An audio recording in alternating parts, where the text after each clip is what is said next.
คือโคตรคักได้เลยเกินละโอ้ผู้สาวเกินท่านผู้ชมผมโอ้เกินคักเกินแน่เนี่ย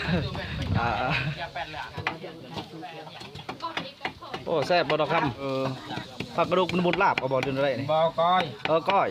สูตรใหม่เด้สูตรใหม่เด้ก้อยคือมุนคักเต้สามเด้ดีซอยเนาะทางนี้เซฟเป็นตะแซ่บเนาะมาเป็นปูตักเสิร์ฟ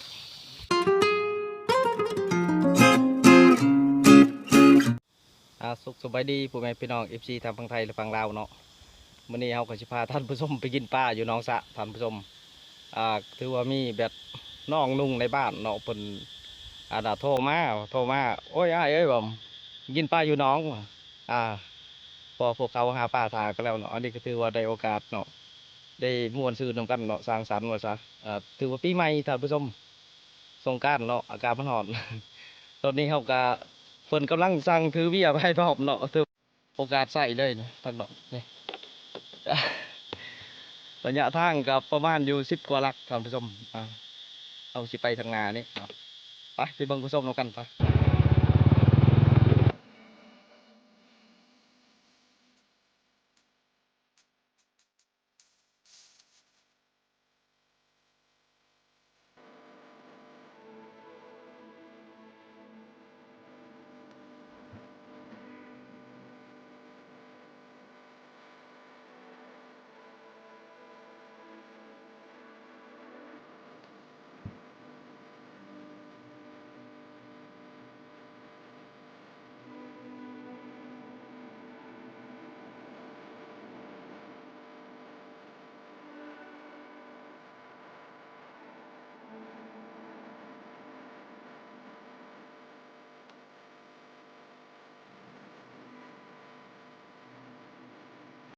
นอกท่านผู้ชมถือว่าบ่ฮอดบอลที่ว่านอกคนอยู่หลายคนเนี่ยทีมงาน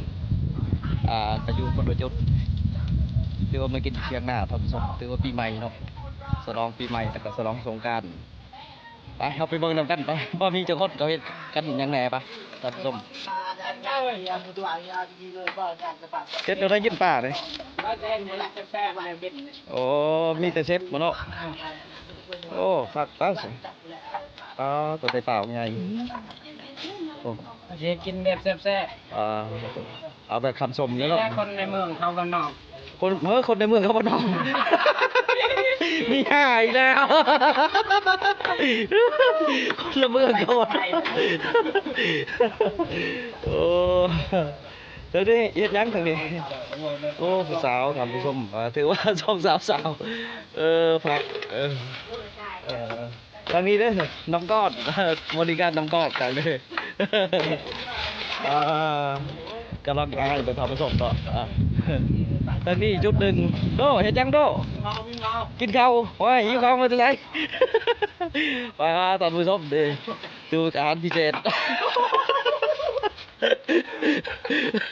โอ้ยเอาเลย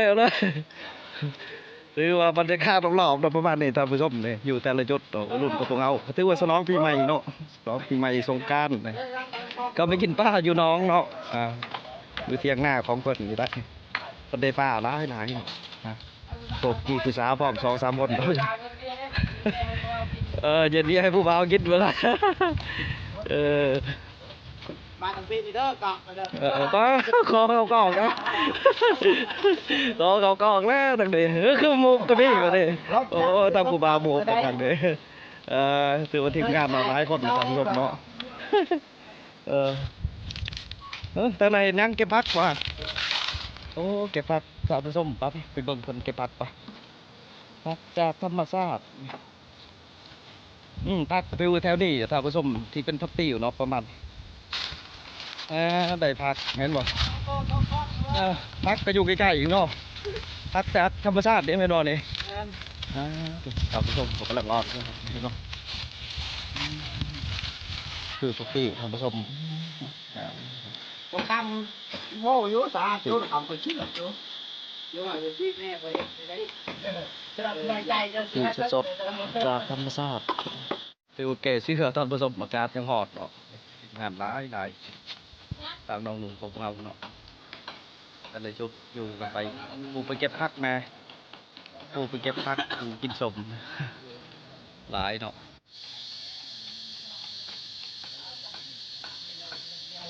มียังเจ้าผงบ่เจ้าผงเนาะแมนโอ้โห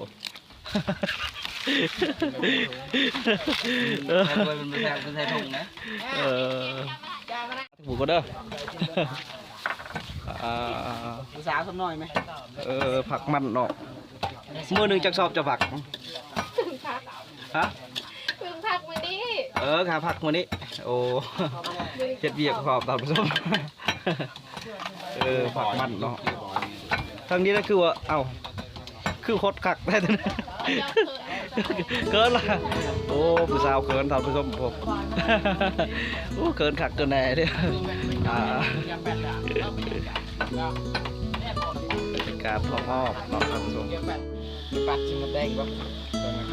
ปัดชิมแดงมันนะเก็บออกอยู่หนังมันบ่มีหนังเลยนะอัดเก็บมาตัวนึงมีหนังให้นะโอ้ชุดนี้บ่มีหนังปลาได้มีหนังวะได้กินในตอนเนาะเซฟโดเลยมากินเบียร์มาเอาไปผู้สาวเย็นได้แซ่บแล้วเนาะสบายดีได้ไหมบ่สบายดีสบายดีกล่องได้ขอโทษเคินแม่กระโดดก็เป็นเคินซบประเด็นกระลังต้องได้นั่นตัวดอกหวานเลยผู้สาวเย็นนะเว้ยน่ะต้องทำเย็นนี่คือเค็มเว้ยป้า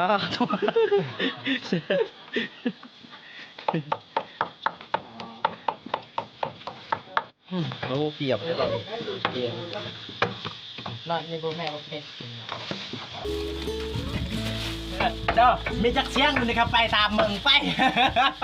เดี๋ยวนี้จะเอาได้อันนี้น้ำสดเนาะอันนี้เนาะอันนี้น้ำสดกับปีปลาโอ้คักเป็นตะแสบเนาะคือว่าอยู่ในธรรมชาติโอ้คักกันเรียกนะลมพัดเย็นสบายท่านผู้ชม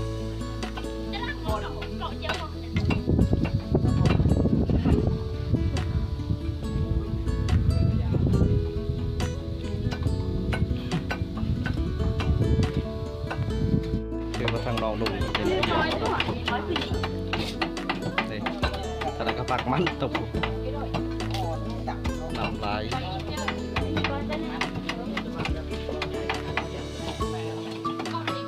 โอ้แซ่บบ่ดอกคำแซ่บเนาะแซ่บจะได้หวานได้หวานผู้สาวเย็นเชฟ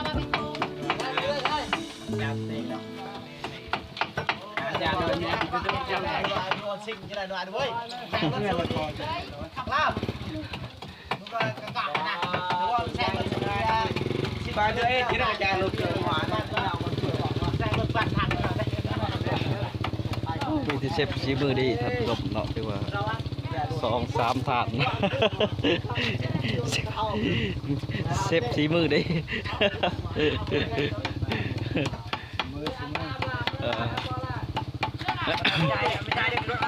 ถือว่ากำลังตัดหั่งมาได้ท่านผู้ชมเลยหั่งมาได้บักไงเนาะเพื่อซีมาขันใส่ป้าภาษาไปแล้วคุกเอาคุกบ่เอาคุกแล้วใส่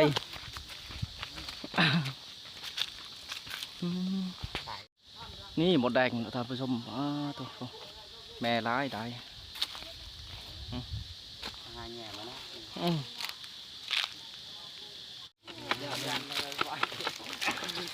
ร้ายเติมผัดไหมผัดมาดิเอาโอ้เข้ากันเลยแบบนี้โจ้แม่ถูกไหมเดี๋ยวคุยใช้นี่ขันไม่ใช่เอาเรือป้าที่ซอยแล้วเนาะเอาไปได้คุกใช่เลยพ่อบอกขันนะตอนโจ้กระชามไหมขันใช่นี่เลยบีบเลยนะบีบแล้วก็ได้บีบเลยเราจะปัดออกหน้ามันทีมงานไล่เดี๋ยวเราอยู่เลยเขินเนอะเย็นกันวีกตามผู้ชม แซ่บบ่ผู้สาวเย็นไหน แซ่บแล้ว แซ่บเนาะว้า ว้าวเย็นเท่าไหร่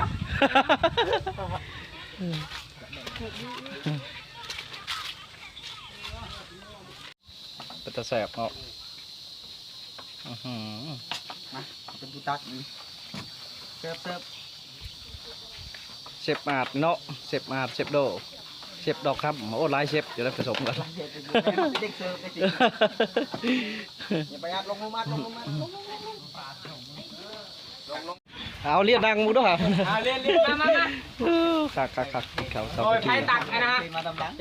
ต็มเดี๋ยวเต็งกะ เอามันกันหมด เอาถ้วยมา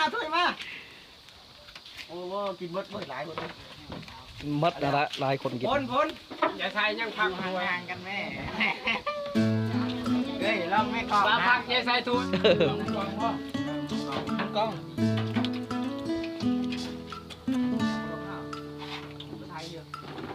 ไม่เดี๋ยวนี้หลับไป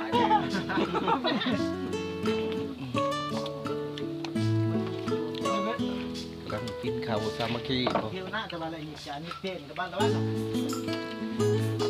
เต้นกล่องใส่นะ กินเด้อยายเด้ออะไรโดเพียงคือกินผู้เดียวโดอะไรเพียงคือกินผู้เดียวดิ จะอยู่กับผู้สาวครับ อยู่กับผู้สาวบ่กินผู้สาวแพงกันนี่เหรอ กินเพื่อผู้สาว ต้องได้กินแบบ2 จอกได้กันว่าเดียวกัน เราไปออกซ้อนเด้อ 2 จอกซ้อนนี่เผื่อผู้สาวบอก กินเสียเดียวเนี่ยคุ้มเลย ผู้จักเลยชื่อผู้สาวยังผู้จ อย่าพูดไง ำเซตมาเลย คือหนาว คือดาวจะว่ามีน้องเราเกิดหน้าตาคือกันเดี๋ยวมาจิ้มหายแล้ว อ๋อพอดีอยู่ในใจไหม ว้าวได้มาได้ นอกใจเสมอป่ะอยู่ในใจเสมอเขาบอกว่าตายออนตาย ซื้อเชฟโนโทษแซ่บเลย ครับสิ เซฟมาเซฟดอกค จอย ำเซฟจอยเองผสมผสานกัน แซ่บมาเด้อคอยป้าเด้อ คอยปลา ไปยังไง ทันผมหมดแดง อัปเดตผู้ยอมเย็นนะเนี่ย นั่นแหละเต้นเป็นอะไรอ่ะนะคือเห็ดเองแดงอยู่ จุกแล้วยิ้มแล้ว อีบเลย จุกแล้วมาเลย อีบขัดไปเราเลย เอาแล้วบ้านเรากินได้ไหนเนี่ยอะไร ทั้งอยู่ ฮะ มาโอ้ยผู้สาวบอกกล้าเขากินเด้อบ่เนี่ย ย่าแค่ปีเลยวันนอนเนี่ยฮะเฮ็ดไปอะไรมูนี่นี่เอาไหมเดี๋ยวได้ เบิ้งลองเบิ้ง เกิดอาจารย์ว่าอะไร เกี่ยวผักเนี่ย อาจารย์เล่นหรือไม่เลย เกี่ยวผักเดี๋ยวนี่ยอดเตียวนี่เตียวนี่ เงาเลยจะมาอาจารย์เลยนั่นไงพอต่างงานอาคือรู้ไหนตัวให้อ๋อพี่น้องเอ้ยแซ่บเนาะ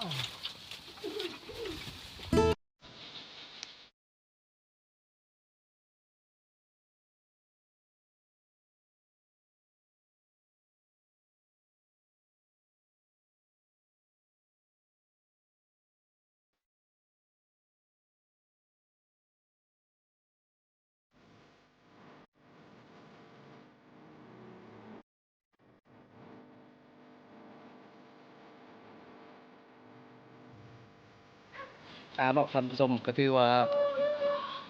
การซุ่มแซวของพวกเขาก็สิได้สิ้นสุดลงครับผู้ชมหากติดตามคลิปหน้าถึงคลิปนี้ก็เพราะว่าสบายดีจะขอบใจหลายๆ